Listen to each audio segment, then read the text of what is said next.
ವಂದೇ ಮಾತರಂ ಗೀತೆಯನ್ನ ಈಗ ಕೇಂದ್ರ ಸರ್ಕಾರ ಕಡ್ಡಾಯ ಮಾಡಿದೆ. ಆದರೆ ಮುಸ್ಲಿಮರು ಇದಕ್ಕೆ ವಿರೋಧವನ್ನ ವ್ಯಕ್ತಪಡಿಸ್ತಾ ಇದ್ದಾರೆ. ಮುಸ್ಲಿಂ ಧರ್ಮಗುರುಗಳಿಂದಲೇ ವಂದೇ ಮಾತರಂಗೆ ವಿರೋಧಗಳು ವ್ಯಕ್ತವಾಗ್ತಾ ಇದೆ. ಮೌಲಾನಾ ಇಮ್ರಾನ್ ಮಕ್ಸೂದ್ರಿಂದ ತೀವ್ರ ವಿರೋಧಗಳು ವ್ಯಕ್ತವಾಗ್ತಾ ಇದೆ. ಜಾಮಿಯಾ ಮಸೀದಿಯ ಮುಖ್ಯಸ್ಥ ಇಮಾಮ್ ಮಕ್ಸೂದ್ ವಿರೋಧವನ್ನ ವ್ಯಕ್ತಪಡಿಸ್ತಾ ಇದ್ದಾರೆ. ಸರ್ಕಾರ ಈಗಾಗಲೇ ನೀಡಿರುವಂತಹ ಈ ಆದೇಶ ಇದನ್ನ ಹಿಂಪಡಿಬೇಕು ಅನ್ನುವಂತ ಆಗ್ರಹವನ್ನ ಕೂಡ ಮಾಡ್ತಾ ಇದ್ದಾರೆ. ರಾಷ್ಟ್ರಗೀತೆ ಏನಿದೆ ಅದರ ಘನತೆಯನ್ನ ನಾವು ಸದಾ ಎತ್ತಿ ಹಿಡಿತೇವೆ, ಆದರೆ ವಂದೇ ಮಾತರಂ ಬಗ್ಗೆ ನಮಗೆ ಆಕ್ಷೇಪಣೆ ಇದೆ ಅಂತ ಹೇಳ್ತಿದ್ದಾರೆ. ಅದರಲ್ಲಿ ದುರ್ಗಾದೇವಿಯನ್ನ ಸ್ತುತಿಸುವಂತಹ ಅಂಶಗಳಿವೆ. ಅಲ್ಲಾಹನ ಹೊರತಾಗಿ ನಾವು ಬೇರೆ ಯಾರನ್ನೂ ಕೂಡ ಆರಾಧಿಸೋದಿಲ್ಲ. ವಂದೇ ಮಾತರಂ ಹಾಡೋದು ನಮಗೆ ಧಾರ್ಮಿಕವಾಗಿ ಸರಿಯಲ್ಲ ಅಂತ ಹೇಳಿದ್ದಾರೆ. ಹಾಗಾಗಿ ಕೂಡಲೇ ಈ ಆದೇಶವನ್ನ ಹಿಂಪಡಿಬೇಕು ಅಂತ ಮಕ್ಸೂದ್ ಆಗ್ರಹವನ್ನ ಮಾಡ್ತಾ ಇದ್ದಾರೆ. ಈ ವಂದೇ ಮಾತರಂ ಈಗಾಗಲೇ ಕಡ್ಡಾಯಗೊಳಿಸಲಾಗಿದೆ.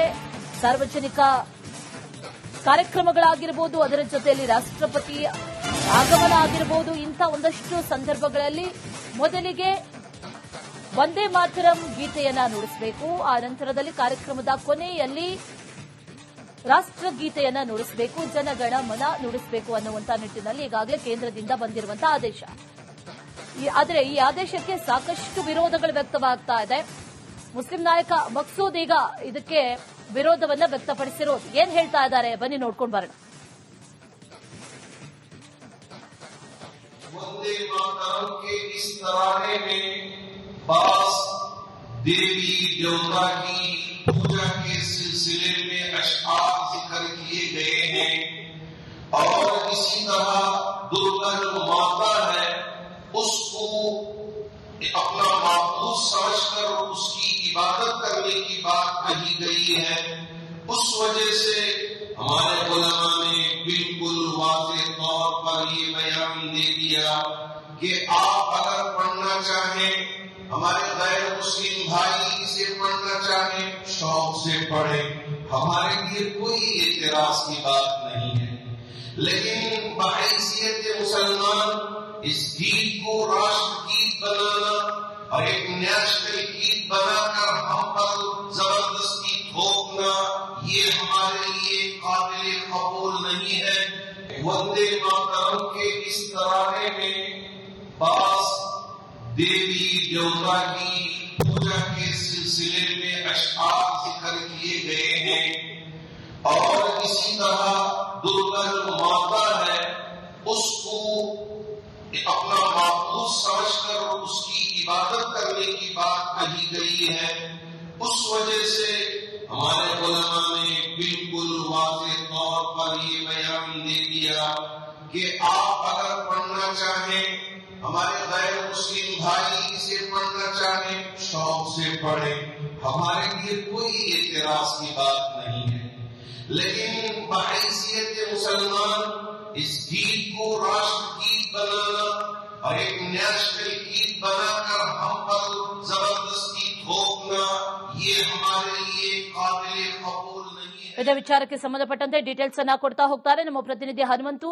ದೂರವಾಣಿ ಸಂಪರ್ಕದಲ್ಲಿ ಜಾಯಿನ್ ಆಗಿದ್ದಾರೆ. ಹನುಮಂತು, ಈಗಾಗಲೇ ಕೇಂದ್ರ ಸರ್ಕಾರ ಆದೇಶವನ್ನ ಹೊರಡಿಸಿ ಆಗಿದೆ, ಕಾರ್ಯಕ್ರಮಗಳಲ್ಲಿ ಈ ಗೀತೆ ಇನ್ನು ಮುಂದೆ ಮೊಳಗುತ್ತೆ ಅನ್ನುವಂಥದ್ದು. ಆದ್ರೆ ಈಗಾಗಲೇ ಆಸ್ ಎಕ್ಸ್ಪೆಕ್ಟೆಡ್ ಮುಸ್ಲಿಮರಿಗೆ ಒಂದಷ್ಟು ವಿರೋಧಗಳಿದೆ. ಮೂರ್ತಿ ಪೂಜೆಯನ್ನ ಖಂಡಿಸ್ತಾರೆ. ಆದ್ರೆ ಈ ಎರಡನೇ ಪ್ಯಾರದ ನಂತರದಲ್ಲಿ ಬರುವಂತದ್ದೇ ದುರ್ಗಾ ಮಾತೆ ಆರಾಧನೆ. ಈಗ ಮುಸ್ಲಿಂ ನಾಯಕರು ಏನ್ ಹೇಳ್ತಾ ಇದ್ದಾರೆ? ಮತ್ತೊಂದು ಸಂಘರ್ಷಕ್ಕೆ ಕಾರಣ ಆಗತ್ತಾ ಈ ಆದೇಶ ಅಂತ? ಅಶ್ವಿನಿ, ಇತ್ತೀಚೆಗೆ ಕೇಂದ್ರ ಸರ್ಕಾರ ವಂದೇ ಮಾತರಂ ಗೀತೆಯನ್ನ ಕಡ್ಡಾಯಗೊಳಿಸಿ 6 ಚರಣಗಳನ್ನ ಆಡಬೇಕು, ಸರ್ಕಾರಿ ಕಾರ್ಯಕ್ರಮಗಳಲ್ಲಿ, ಶಾಲಾ ಕಾಲೇಜುಗಳಲ್ಲಿ ಮತ್ತು ಮದ್ರಸೆಗಳಲ್ಲೂ ಕೂಡ ಆಡಬೇಕು ಅಂತ ಆದೇಶವನ್ನ ಮಾಡಿತ್ತು. ಈ ಒಂದು ಆದೇಶಕ್ಕೆ ಈಗ ಮುಸ್ಲಿಂ ಸಮುದಾಯದ ಮುಖಂಡರುಗಳಿಂದ ವಿರೋಧ ವ್ಯಕ್ತ ಆಗ್ತಾ ಇರುವಂತದ್ದು. ಅದರಲ್ಲೂ ಕೂಡ ಬೆಂಗಳೂರಿನ ಜಾಮಿಯಾ ಮಸೀದಿಯ ಮುಖ್ಯಸ್ಥರಾದಂತ ಮೌಲಾನಾ ಇಮ್ರಾನ್ ಅನ್ನೋಂಥವ್ರು ಒಂದ್ ರೀತಿ ಕರೆಯನ್ನ ಕೊಟ್ಟಿರುವಂತದ್ದು. ನಾವು ರಾಷ್ಟ್ರಗೀತೆಯನ್ನ ಗೌರವಿಸ್ತೇವೆ, ರಾಷ್ಟ್ರಗೀತೆಗೆ ಒಂದ್ ರೀತಿ ಘನತೆಯನ್ನ ಕಾಪಾಡ್ಕೊಳ್ತೇವೆ, ಆದ್ರೆ ವಂದೇ ಮಾತರಂ ಗೀತೆಯನ್ನ ಕಡ್ಡಾಯಗೊಳಿಸಿರುವಂತ ವಿಚಾರಕ್ಕೆ ಒಂದಷ್ಟು ಆಕ್ಷೇಪಣೆಗಳಿದಾವೆ. ಆ ಆಕ್ಷೇಪಣೆಗಳ ಹಿನ್ನೆಲೆಯಲ್ಲಿ ಯಾಕೆ ಅಂತಂದ ಹೇಳಿದ್ರೆ, ನಾವು ಏನು ಒಂದು ಹಿಂದೂ ದುರ್ಗಾದೇವಿಯ ಆರಾಧನೆಗಳ ಒಂದಷ್ಟು ವಿಚಾರಗಳು ಅದರಲ್ಲಿ ವಂದೇ ಮಾತರಂ ಗೀತೆಯಲ್ಲೂ ಉಲ್ಲೇಖ ಆಗ್ತಾ ಇರುವಂತ ಹಿನ್ನೆಲೆಯಲ್ಲಿ ನಮ್ಮ ಸಮುದಾಯದಲ್ಲಿ ಅಲ್ಲಾಹುನ್ನ ಬಿಟ್ರೆ ಮತ್ತು ಬೇರೆ ದೇವರುಗಳನ್ನ ನಾವು ಪೂಜಿಸೋದಿಲ್ಲ. ಆ ಕಾರಣಕ್ಕಾಗಿನೇ ಈ ಒಂದು ವಿಚಾರದಲ್ಲಿ ಒಂದೇ ಮಾತರಂ ಕಡ್ಡಾಯಗೊಳಿಸುವಂತ ವಿಚಾರಕ್ಕೆ ಆಕ್ಷೇಪಣೆಗಳು ಇದಾವೆ. ಹಾಗಾಗಿ ಇದನ್ನ ಎಲ್ಲರೂ ಕೂಡ ಒಂದಷ್ಟು ವಿರೋಧಿಸಬೇಕು ಅನ್ನೋಂತಹ ಕರೆಯನ್ನು ಕೂಡ ಕೊಟ್ಟಿದ್ದಾರೆ. ಒಟ್ಟಾರೆಯಾಗಿ ಕೇಂದ್ರ ಸರ್ಕಾರ ತಂದಿರುವಂತಹ ಈ ಒಂದು ಮಾರ್ಗಸೂಚಿಗೆ ಈಗ ಮುಸ್ಲಿಂ ಸಮುದಾಯದ ಮುಖಂಡರುಗಳು ಕೂಡ ವಿರೋಧವನ್ನು ವ್ಯಕ್ತಪಡಿಸ್ತಾ ಇದ್ದಾರೆ. Ashwini. Right Hanumanth, thank you details.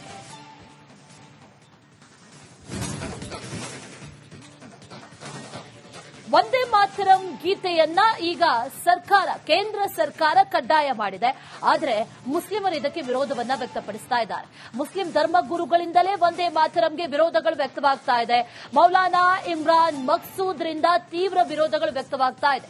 Jamia ಮಸೀದಿಯ ಮುಖ್ಯಸ್ಥ ಇಮಾಮ್ ಮಕ್ಸೂದ್ ವಿರೋಧವನ್ನ ವ್ಯಕ್ತಪಡಿಸ್ತಾ ಇದ್ದಾರೆ. ಸರ್ಕಾರ ಈಗಾಗಲೇ ನೀಡಿರುವಂತಹ ಈ ಆದೇಶ ಇದನ್ನ ಹಿಂಪಡಿಬೇಕು ಅನ್ನುವಂತ ಆಗ್ರಹವನ್ನ ಕೂಡ ಮಾಡ್ತಾ ಇದ್ದಾರೆ. ರಾಷ್ಟ್ರಗೀತೆ ಏನಿದೆ ಅದರ ಘನತೆಯನ್ನ ನಾವು ಸದಾ ಎತ್ತಿ ಹಿಡಿತೇವೆ, ಆದರೆ ವಂದೇ ಮಾತರಂ ಬಗ್ಗೆ ನಮಗೆ ಆಕ್ಷೇಪಣೆ ಇದೆ ಅಂತ ಹೇಳ್ತಿದ್ದಾರೆ. ಅದರಲ್ಲಿ ದುರ್ಗಾದೇವಿಯನ್ನ ಸ್ತುತಿಸುವಂತಹ ಅಂಶಗಳಿವೆ. ಅಲ್ಲಾಹನ ಹೊರತಾಗಿ ನಾವು ಬೇರೆ ಯಾರನ್ನೂ ಕೂಡ ಆರಾಧಿಸೋದಿಲ್ಲ. ವಂದೇ ಮಾತರಂ ಹಾಡೋದು ನಮಗೆ ಧಾರ್ಮಿಕವಾಗಿ ಸರಿಯಲ್ಲ ಅಂತ ಹೇಳಿದ್ದಾರೆ. ಹಾಗಾಗಿ ಕೂಡಲೇ ಈ ಆದೇಶವನ್ನ ಹಿಂಪಡಿಬೇಕು ಅಂತ ಮಕ್ಸೂದ್ ಆಗ್ರಹವನ್ನ ಮಾಡ್ತಾ ಇದ್ದಾರೆ. ಈ ವಂದೇ ಮಾತರಂ ಈಗಾಗಲೇ ಕಡ್ಡಾಯಗೊಳಿಸಲಾಗಿದೆ. ಸಾರ್ವಜನಿಕ ಕಾರ್ಯಕ್ರಮಗಳಾಗಿರಬಹುದು, ಅದರ ಜೊತೆಯಲ್ಲಿ ರಾಷ್ಟ್ರಪತಿ ಆಗಮನ ಆಗಿರಬಹುದು, ಇಂಥ ಒಂದಷ್ಟು ಸಂದರ್ಭಗಳಲ್ಲಿ ಮೊದಲಿಗೆ ವಂದೇ ಮಾತರಂ ಗೀತೆಯನ್ನ ನುಡಿಸಬೇಕು. ಆ ನಂತರದಲ್ಲಿ ಕಾರ್ಯಕ್ರಮದ ಕೊನೆಯಲ್ಲಿ ರಾಷ್ಟ್ರಗೀತೆಯನ್ನ ನುಡಿಸಬೇಕು, ಜನಗಣ ಮನ ನುಡಿಸಬೇಕು ಅನ್ನುವಂಥ ನಿಟ್ಟಿನಲ್ಲಿ ಈಗಾಗಲೇ ಕೇಂದ್ರದಿಂದ ಬಂದಿರುವಂತಹ ಆದೇಶ. ಆದರೆ ಈ ಆದೇಶಕ್ಕೆ ಸಾಕಷ್ಟು ವಿರೋಧಗಳು ವ್ಯಕ್ತವಾಗ್ತಾ ಇದೆ. ಮುಸ್ಲಿಂ ನಾಯಕ ಮಕ್ಸೂದ್ ಈಗ ಇದಕ್ಕೆ ವಿರೋಧವನ್ನ ವ್ಯಕ್ತಪಡಿಸಿರೋದು ಏನ್ ಹೇಳ್ತಾ ಇದ್ದಾರೆ ಬನ್ನಿ ನೋಡ್ಕೊಂಡು ಬರೋಣ. वंदे मातरम के इस तराने में पास देवी देवता की पूजा के सिलसिले में अशआर जिक्र किए गए हैं और इसी तरह दुर्गा जो माता है उसको अपना माबूद समझकर उसकी इबादत करने की बात कही गई है। उस वजह से हमारे उलमा ने बिल्कुल वाज़ेह तौर पर ये बयान दे दिया कि आप अगर पढ़ना चाहें, हमारे गैर मुस्लिम भाई इसे पढ़ना चाहें, शौक से पढ़ें, हमारे लिए कोई एतराज की बात नहीं है। लेकिन बहैसियत के मुसलमान इस गीत को राष्ट्र गीत बनाना और एक नेशनल गीत बनाकर हम पर जबरदस्ती थोपना, ये हमारे लिए काबिल कबूल नहीं है।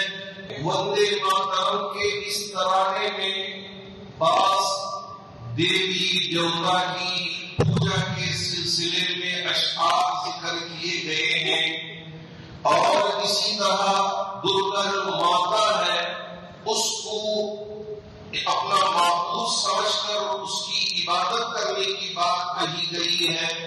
उस वजह से हमारे उलमा ने बिल्कुल वाज़ेह तौर पर ये बयान दे दिया कि आप अगर पढ़ना चाहें, हमारे गैर मुस्लिम भाई इसे पढ़ना चाहें, शौक से पढ़ें, हमारे लिए कोई एतराज की बात नहीं है। लेकिन बहैसियत के मुसलमान इस गीत को राष्ट्र गीत बनाना और एक नेशनल गीत बनाकर हम पर जबरदस्ती थोपना, ये हमारे लिए काबिल कबूल नहीं है। ಇದೇ ವಿಚಾರಕ್ಕೆ ಸಂಬಂಧಪಟ್ಟಂತೆ ಡೀಟೇಲ್ಸ್ ಅನ್ನ ಕೊಡ್ತಾ ಹೋಗ್ತಾರೆ ನಮ್ಮ ಪ್ರತಿನಿಧಿ ಹನುಮಂತು. ದೂರವಾಣಿ ಸಂಪರ್ಕದಲ್ಲಿ ಜಾಯಿನ್ ಆಗಿದ್ದಾರೆ. ಹನುಮಂತು, ಈಗಾಗಲೇ ಕೇಂದ್ರ ಸರ್ಕಾರ ಆದೇಶವನ್ನ ಹೊರಡಿಸಿ ಆಗಿದೆ, ಕಾರ್ಯಕ್ರಮಗಳಲ್ಲಿ ಈ ಗೀತೆ ಇನ್ನು ಮುಂದೆ ಮೊಳಗುತ್ತೆ ಅನ್ನುವಂಥದ್ದು. ಆದ್ರೆ ಈಗಾಗಲೇ ಆಸ್ ಎಕ್ಸ್ಪೆಕ್ಟೆಡ್ ಮುಸ್ಲಿಮರಿಗೆ ಒಂದಷ್ಟು ವಿರೋಧಗಳಿದೆ, ಮೂರ್ತಿ ಪೂಜೆಯನ್ನ ಖಂಡಿಸ್ತಾರೆ. ಆದ್ರೆ ಈ ಎರಡನೇ ಪ್ಯಾರದ ನಂತರದಲ್ಲಿ ಬರುವಂತದ್ದೇ ದುರ್ಗಾ ಮಾತೆ ಆರಾಧನೆ. ಈಗ ಮುಸ್ಲಿಂ ನಾಯಕರು ಏನ್ ಹೇಳ್ತಾ ಇದ್ದಾರೆ, ಮತ್ತೊಂದು ಸಂಘರ್ಷಕ್ಕೆ ಕಾರಣ ಆಗತ್ತಾ ಈ ಆದೇಶ ಅಂತ? ಅಶ್ವಿನಿ, ಇತ್ತೀಚೆಗೆ ಕೇಂದ್ರ ಸರ್ಕಾರ ವಂದೇ ಮಾತರಂ ಗೀತೆಯನ್ನ ಕಡ್ಡಾಯಗೊಳಿಸಿ 6 ಚರಣಗಳನ್ನ ಆಡಬೇಕು, ಸರ್ಕಾರಿ ಕಾರ್ಯಕ್ರಮಗಳಲ್ಲಿ, ಶಾಲಾ ಕಾಲೇಜುಗಳಲ್ಲಿ ಮತ್ತು ಮದ್ರಸೆಗಳಲ್ಲೂ ಕೂಡ ಆಡಬೇಕು ಅನ್ನೋ ಆದೇಶವನ್ನ ಮಾಡಿತ್ತು. ಈ ಒಂದು ಆದೇಶಕ್ಕೆ ಈಗ ಮುಸ್ಲಿಂ ಸಮುದಾಯದ ಮುಖಂಡರುಗಳಿಂದ ವಿರೋಧ ವ್ಯಕ್ತ ಆಗ್ತಾ ಇರುವಂತದ್ದು. ಅದರಲ್ಲೂ ಕೂಡ ಬೆಂಗಳೂರಿನ ಜಾಮಿಯಾ ಮಸೀದಿಯ ಮುಖ್ಯಸ್ಥರಾದಂತ ಮೌಲಾನಾ ಇಮ್ರಾನ್ ಅನ್ನೋಂಥವ್ರು ಒಂದ್ ರೀತಿ ಕರೆಯನ್ನ ಕೊಟ್ಟಿರುವಂತದ್ದು. ನಾವು ರಾಷ್ಟ್ರಗೀತೆಯನ್ನ ಗೌರವಿಸ್ತೇವೆ, ರಾಷ್ಟ್ರಗೀತೆಗೆ ಒಂದ್ ರೀತಿಯ ಘನತೆಯನ್ನ ಕಾಪಾಡ್ಕೊಳ್ತೇವೆ. ಆದ್ರೆ ವಂದೇ ಮಾತರಂ ಗೀತೆಯನ್ನ ಕಡ್ಡಾಯಗೊಳಿಸಿರುವಂತ ವಿಚಾರಕ್ಕೆ ಒಂದಷ್ಟು ಆಕ್ಷೇಪಣೆಗಳಿದಾವೆ. ಆ ಆಕ್ಷೇಪಣೆಗಳ ಹಿನ್ನೆಲೆಯಲ್ಲಿ ಯಾಕೆ ಅಂತಂದ ಹೇಳಿದ್ರೆ ನಾವು ಏನು ಒಂದು ಹಿಂದೂ ದುರ್ಗಾದೇವಿಯ ಆರಾಧನೆಗಳ ಒಂದಷ್ಟು ವಿಚಾರಗಳು ಅದರಲ್ಲಿ ವಂದೇ ಮಾತರಂ ಗೀತೆಯಲ್ಲೂ ಉಲ್ಲೇಖ ಆಗ್ತಾ ಇರುವಂತ ಹಿನ್ನೆಲೆಯಲ್ಲಿ ನಮ್ಮ ಸಮುದಾಯದಲ್ಲಿ ಅಲ್ಲಾಹುನ್ನ ಬಿಟ್ರೆ ಮತ್ತು ಬೇರೆ ದೇವರುಗಳನ್ನ ನಾವು ಪೂಜಿಸೋದಿಲ್ಲ. ಆ ಕಾರಣಕ್ಕಾಗಿನೇ ಈ ಒಂದು ವಿಚಾರದಲ್ಲಿ ವಂದೇ ಮಾತರಂ ಕಡ್ಡಾಯಗೊಳಿಸುವಂತ ವಿಚಾರಕ್ಕೆ ಆಕ್ಷೇಪಣೆಗಳು ಇದಾವೆ. ಹಾಗಾಗಿ ಇದನ್ನ ಎಲ್ಲರೂ ಕೂಡ ಒಂದಷ್ಟು ವಿರೋಧಿಸಬೇಕು ಅನ್ನುವಂತಹ ಕರೆಯನ್ನು ಕೂಡ ಕೊಟ್ಟಿದ್ದಾರೆ. ಒಟ್ಟಾರೆಯಾಗಿ ಕೇಂದ್ರ ಸರ್ಕಾರ ತಂದಿರುವಂತಹ ಈ ಒಂದು ಮಾರ್ಗಸೂಚಿಗೆ ಈಗ ಮುಸ್ಲಿಂ ಸಮುದಾಯದ ಮುಖಂಡರುಗಳು ಕೂಡ ವಿರೋಧವನ್ನು ವ್ಯಕ್ತಪಡಿಸ್ತಾ ಇದ್ದಾರೆ. Ashwini. Right Hanumanth, thank you details.